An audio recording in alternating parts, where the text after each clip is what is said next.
최고위원회 논의를 거쳐 12명 대상자 전원에게 탈당을 권유하기로 결정하였습니다. 하지만 당사자들 상당수는 권익위의 의혹 제기가 부당한 조치이며 당 지도부 또한 성급한 결정을 내렸다고 반발했습니다. 위법에 대해서 판정이 내리기 전에 당을 나가라고 이러한 결정을 내리는 것은 지극히 부당하고 또 올바르지 않다고 생각합니다. 12명의 의원 모두 당을 떠나달라. 부동산 불법 거래 의혹이 있다고 권익위가 지목한 12명의 민주당 의원들에게 민주당은 전원 탈당 또는 출당을 권유했습니다. 무소속 신분으로 엄정하게 수사를 받고 무죄가 되면 돌아오라 이런 뜻인데요. 당사자 전원이 억울하다는 같은 입장입니다만 이 탈당에 대해서는 입장이 좀 엇갈립니다. 자, 오늘 그 12명 가운데 한 분을 직접 만나려고 합니다. 업무상 비밀을 이용한 투기 의혹을 받고 있는 분이세요. 미공개 정보를 이용한 투기를 한 거 아니냐 이런 의혹을 받고 있는 세 사람 가운데 한 사람 김한정 의원, 민주당 김한정 의원 지금 스튜디오에 나오셨습니다. 어서 오십시오. 예, 안녕하세요. 어제 그 최고위 명단 발표 전까지는 전혀 모르셨던 거예요? 네, 몰랐습니다. 일체 통보나 설명이 없었습니다. 그 명단 안에 들었다는 것도 없었고 소명을 할 기회도 없었고요. 예. 권익위 조사가 2달 넘게 됐다던데 단 한 차례의 자료 제출 요구나 단 한 건의 소명 요청이 없었습니다. 미공개 정보를 활용했다라는 것의 구체적인 내용이 뭔지, 다시 말해서 어떤 부동산이 문제가 된 건지도 그러면은 지금 직접적으로 못 들으셨어요? 직접적으로 못 들었고요. 제가 당 지도부에 물어봤습니다. 예. 사후에 어제 예. 그 일 이후에 도대체 권익위에 무슨 근거로 업무상 비밀이라고 이야기했냐? 권익위가 예, 권익위로부터 받은 자료에 구체적 내용이 없었답니다. 이름과 의혹 제목만 있었다고 들었고요. 당 지도부도 솔직히 이 내용 파악 못했을 거라고 생각합니다. 그러면 지금 보도되고 있는 내용들은 전부 권익위발이 아니라 의혹 당사자 12명의 본인 생각이거나 혹은 기자들의 어떤 추정이거나 그런 겁니까? 저로서는 제 경우를 비추어 볼 때요. 예. 저는 이미 제가 자진 출석해서 의혹 제기가 되자 지난 2월인가 3월인가 자진 출석해서 당 윤리감찰단에 4시간 이상 조사를 제가 자청해서 받았습니다. 그때 뭐 뉴스 나오고 뭐 이러면서 당에 보고가 됐고요. 네. 그다음에 제 아내가 경찰에 또 소환 조사를 받았는데 농지법 위반으로 실제로 고발돼서 조사를 했다 하지만 농지법 위반은 간단한 서류로 이미 아니라는 게 확인이 됐습니다. 농지법 위반 부분은. 경찰이 제 아내한테 이야기를 했다는 게 의혹이 제기됐으니까 다른 조사도 좀 해야 되니까 협조해달라. 그게 다 응했다고 합니다. 예. 자금 출처, 구입 경위, 또 인근 개발 정보 여부, 그다음에 옆에 같이 산 사람들 알고 있냐 모르냐 온갖 조사를 다 받고 그래도 성실히 임하고 왔습니다. 경찰이 그때 뭐라고 설명했냐면 예. 농지법은 사실 문제가 안 되는데 이건 농지가 아니기 때문에 예. 의혹이 제기되니까 부실 조사 나중에 문제가 생길 수 있으니 이해해달라 이렇게 이야기를 했습니다. 농지법 위반은 아니라는 거는 이제 경찰이 확실히 해줬다는 거고. 수리만 때 보면 나옵니다. 지금 권익위에서는 농지법 위반 부분이 아니고 미공개 정보 활용으로 의혹을 삼았는데요. 일단은 권익위에서 구체적으로 어떤 땅이 어떤 식으로 미공개 정보 활용된 거라고 얘기한 건 없다는 거. 다만 김한정 의원이 생각하기에는 이런 것이다라는 거라는 걸 여러분 감안하고 들어주십시오. 김한정 의원님 생각하시기엔 어떤 부동산을 권익위가 문제 삼은 거라고 보십니까? 부동산 한 건밖에 없습니다. 한 건? 예. 딱 땅 하나? 저 진저법 파리아리 포천 근처 인근에 있는 230평 창고용 부지입니다. 예. 그 땅이 보니까 부인께서 예. 지분을 가지고 계신 건 230평인데 예. 처남과 함께 330평 예. 또 총 5명이 함께 사셨어요. 지분을 나눠서 5명이 3,540제곱미터 그중에 부인이 이제 1,112m 제곱미터를 가지고 계신 거죠. 예, 땅이 1,000평짜리 땅인데 주인이 그 땅이 잘 안 팔리자 3등분을 해가지고 예. 두 토막은 팔았대요. 근데 나머지 하나가 안 팔리고 있는 거를 인근 그 지인의 권유로 살라고 했는데 제 아내가 돈이 부족했대요. 그래서 300평을 살 돈을 무리하게 이렇게 조달하기가 힘드니 예. 100평 정도는 제 아내 동생이 의사 동생이 있어요. 예. 은행에 예금이 있으면 그 돈을 가지고 이걸 같이 사면은 은행 이자보다는 훨씬 더 안정적이라 하니 예? 그렇게 하자고 해서 된 건데 이게 무슨 가족 투기다 무슨 알겠습니다. 쪼개기 이렇게 오해를 받았습니다. 뭐 같이 땅 살 수 있죠. 처남과 같이 땅 살 수 있죠. 근데 그 땅이 김 의원님 지역구 안에 3기 신도시가 있습니다. 왕숙 신도시라고. 그 왕숙 신도시로부터 10km 떨어진 곳 아니냐. 그래서 아마 이제 권익위가 그 부분의 그 미공개 정보를 활용한 거 아니냐. 뭐 이렇게 생각한 건 아닌지 일단 그 부분에 대해서 어떻게 생각하세요? 미공개 정보라는 거는 말이 안 되는 게요. 왕숙 신도시 발표는 2018년 12월이고요. 제 아내가 땅을 구입한 건 그로부터 1년 7개월 뒤입니다. 뭐 미공개라고 할 수도 없고 그다음에 뭐 개발 이익을 보고 인근에 구입하지 않는 인근이 아닙니다. 그래서 제가 궁금한 게 국민권익위 조사단이 과연 현장에 한 번이라도 가봤는지 이거 밝혀야 된다고 생각합니다. 한 번이라도 그 지역을 가보면 그런 소리 못 할 겁니다.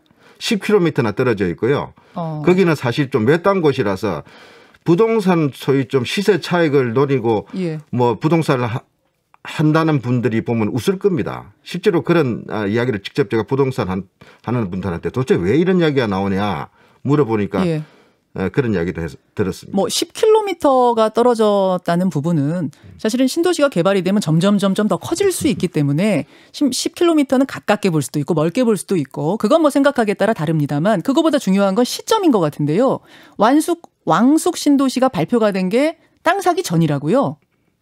그렇죠. 예. 1년 7개월이나 지난 다음에 구입을 했는데 그 구입 시점도 21대 국회가 되자마자 국회의원들 집 두 채 있는 사람들 빨리 처분하라고 당에서 성화를 해서 또 제일 먼저 우리가 처분을 했는데 서울에 원래 살고 또 빌려준 20년 된 단독주택이 하나 있습니다. 70평짜리 단독주택인데 그 사실 그동안에 잘 안 팔려서 전세를 계속 줬는데요.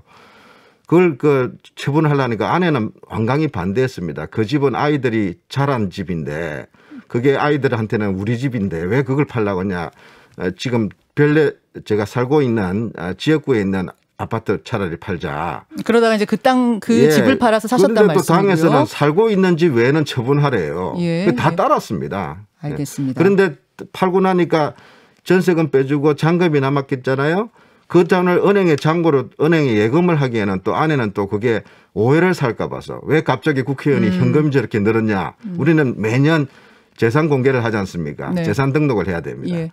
그런 것도 감안해 가지고 그렇다면 차라리 창고라도 하나 지어서 거기서 임대 수익을 하면 은행 넣는 것보다 나으니 땅을 사게 된 이유를 지금 설명하고 계신 거고요. 산 거예요. 그런데 김 의원님 재선 의원한테 업무상 미공개 정보를 활용해서 땅을 샀다라는 의혹을 제기하면서 국민권익위가 왕숙 신도시 발표 시점조차 모르고 했을 리는 없을 것 같아요. 그걸 모르고 했을 리는 없을 것 같고 그래서 혹시 왕숙 신도시 정보가 아닌 다른 정보 부분을 문제 삼은 건 아닌가.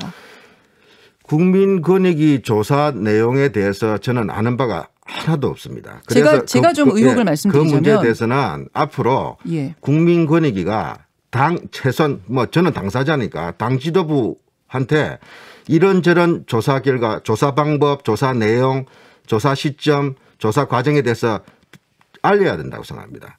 그래서 이런 당은 그걸 보고 판단을 해서 이거는 경중, 이거는 안 되겠다 해야 되는데 그 과정과 절차가 완전히 생략돼 있습니다.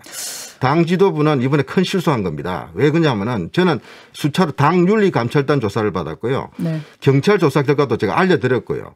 언론에 숱하게 김한정 검색해 보면 다 나옵니다. 알겠습니다. 그 구입하신 땅 주변에 군부대가 있죠. 근데 그 군부대 이전 공약을 하신 적이 있어요. 만약 그 군부대가 이전하면은 개발이 되면서 이 땅이 개발이 되면서 뭐 같이 땅값이 오르진 않겠느냐. 그건 결국 이해충돌 아니냐. 이런 부분을 혹시 지적한 건 아닐까요? 저도 알 바가 없는데요. 그 사실관계도 잘못입니다. 그 국립수목원이 있는 광릉숲 안에 옛날부터 존재하는 군 정비창이 하나 있어요. 그래서 환경단체 시민들이 국립수목원은 유네스코 숲인데 왜 그거 두냐 좀 이전해달라 수차게 요청했는데 잘 안 됐습니다. 군부대는 대체 부지를 만들어줘야 되는데 요새 군부대 환영하는 지역이 어디 있습니까? 그리고 거리도 떨어져 있고요. 거기에 거기에 그러면은 저 군부대 이전하고 아파트 짓습니까? 아닙니다. 공원 숲공원 만들어 달라는 겁니다. 그래서 사실 이 뭐 그런 억지로 갖다 붙여도 유분수지 그것도 마찬가지입니다. 국민권익위가 한 번이라도 현장 실사를 하고 내용을 파악했다면 이런 결론 못 내릴 거라고 저는 생각합니다. 그래서 저는 이 문제에 대해서는 앞으로 분명하게 정치적으로 기소를 당했는데 공소장도 안 보여주고 공소장이 없습니다. 솔직히. 그다음에 진술조서도 없습니다. 조사도 뭘 조사했는지 모릅니다. 그러면서 기소를 합니까? 그런 검찰이라면 국민들이 용납하겠습니까? 국민권익위가 만약 이런 짓을 했다면 그 국민권익위 조사단 저는 분명 그 조사단을 조사해야 된다 생각합니다. 아니 왜 근데 굳이 지역구 안에 땅을 사셨는가? 그것도 5명이 이제 지분 나눠서 파는 땅이었기 때문에 괜히 나중에 이런저런 말들이 있을 수 있는데 왜 굳이 지역구 안에 땅을 사셨을까요? 뭐 결과적으로 후회되는 결정이었는데요. 제가 사실 그 땅을 아내가 땅을 구입하겠다가 그런 이야기를 했을 때 제가 적극적으로 반대하지 못했던 게 집 처분 과정에서 아내가 받았던 심적 고통도 알고 있고 또 그래서 제가 당부를 했습니다. 불법 위법 오해 사지 않도록 내가 국회의원이기 때문에 가끔만 잘못 고쳐도 오해를 받는다. 그렇죠. 그런데 만일 아내가 땅 산 것 자체가 잘못이죠. 땅을 용인에 샀으면 진짜 투기꾼 몰렸을 겁니다. 저는 아내가 그래도 지역에 조금 좀 후미진 곳, 거기는 좀 개발이 안 돼 있고 또 상대적으로 조금 격차가 있는 곳입니다. 그런 쪽에 땅 사서 물류창고 지어서 뭐 조금이라도 생활비에 보태고 애들 학비 보태겠다. 제가 반대할 수가 없었습니다. 알겠습니다. 사실 권익위가 지금 말씀하신 것처럼 어떤 땅이 어떤 식으로 문제가 된 건지에 대해서 그 의혹의 속 내용은 비공개로 하고 있기 때문에 제가 질문하는 것에도 한계가 있습니다. 여러분. 죄송한 말씀이지만 만약 김한정 의원이 본인 유리한 부분만 지금 말씀하고 계신 거라고 치더라도 제가 알 방법은 없습니다. 그렇기 때문에 이 부분에 대해서는 특수본의 수사를 우리가 기다려야 될 거고 거기서 확실하게 시시비비를 가려야 할 겁니다. 다만 당에서는 그 수사를 당을 나가서 받으라는 거예요. 그러니까 유죄라는 게 아니라 당을 위해서 선당후사의 관점에서 나가서 받아주십시오라는 게 송영길 대표의 어제 말이었습니다. 어떻게 생각하십니까? 저는 당 지도부 고충 이해합니다. 부동산 민심 악화로 지금 몰려 있고 LH 사태로 국민들이 지금 붕괴하고 있는데 소속 국회의원들이 의혹 대상에 올랐다. 우리가 한만 결백을 주장하고 조사를 해봐야 내로남불 안 믿어줄 거다. 그러니까 고육지책이다. 이 이야기 아닙니까? 좋습니다. 그러면은 그 고육지책을 하는 과정과 절차가 있는 겁니다. 공당이고 민주정당입니다. 그런 과정 절차를 생략하고 떠넘기기식으로 미안하지만 일단 나가서 살아 돌아와라. 이건 이러면 당 지도부가 아니죠. 왜 그러면서 당을 지도를 하겠다는 겁니까? 인권 침해입니다. 절차적으로 문제가 있습니다. 과정을 생략했습니다. 그리고 이거는 정치적인 고려입니다. 이렇게 정치적인 고려라고요? 예, 정치적으로 이렇게 해서 무슨 민심이 달래집니까? 저는 이것 자체가 그래서 졸속이고 잘못된 결정이라는 겁니다.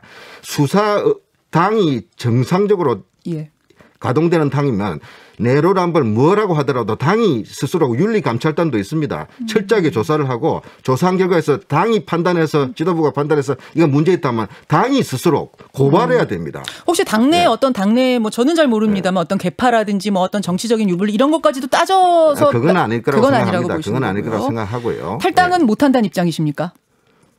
아니요. 제가 탈당할 이유를 설명을 안 해주고 일단 미안하지만 잠깐 나갔다가 들어오라는 이런 당이 어디 있습니까? 그거는 제가 지금 정당 생활 30년인데 이런 경우는 제가 수용할 수가 없고요. 제가 그러면 제가 정치를 안 해야 됩니다.